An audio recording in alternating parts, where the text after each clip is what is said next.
Oh enggak, ini Kores cuman ada ngurusin warga dapil saya yang menanyakan satu permasalahan itu aja. Ya. Enggak, ini warga dapil masyarakat biasa. Bukan. Tapi perkembangannya seperti apa sih Mas yang tanah Yang tanah mana? yang sengketa itu, yang jadi orang tua Mas? Oh, yang tanah almarhum bapak saya di Desa Bedahan, Sawangan. Itu jadi tanahnya sudah ada sertifikat hak milik dan lain sebagainya, tiba-tiba dikuasai oleh salah satu developer, ya, namanya gue lupa apa. Jadi itu aja. Dan lucunya mereka bisa menuntut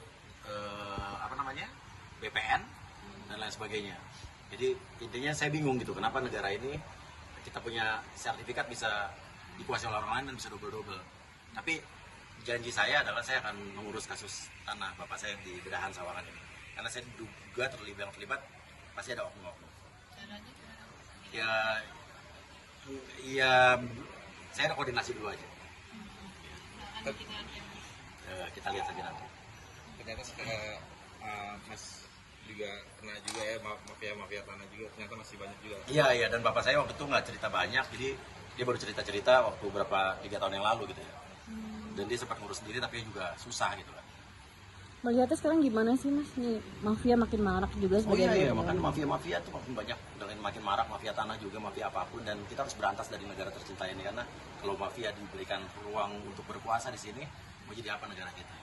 Jadi kita harus berani, ya, kita harus berani bersuara, jangan takut untuk bersuara, karena kadang-kadang gini, kita nggak bersuara karena kita ngerasa bukan kita yang lagi kena masalah, biarinnya masalah orang lain. Tapi kalau kita tidak bersuara karena kita merasa ini bukan masalah kita, nanti suatu saat kalau lu ada di permasalahan itu, siapa yang ada di belakang lu? Intinya gitu kan. Jadi kita harus berani bersuara untuk kebenaran dan keadilan. Berurusan dengan mafia tanah sampai terkena imbas sesuatu seperti itu? Enggak, cuman tanah sih menurut saya juga nggak seberapa ya. Cuman kan ini adalah, pasti bapak saya juga berpikir dulu, almarhum bapak saya, tanah dibeli dengan susah payah, ringan, kok tiba-tiba bisa berpindah tangan ke tangan orang lain dan udah terbawa jadi developer dan jadi perumahan gitu aja. Dan itu juga menyangkut pada saat itu aparat-aparat desa setempat.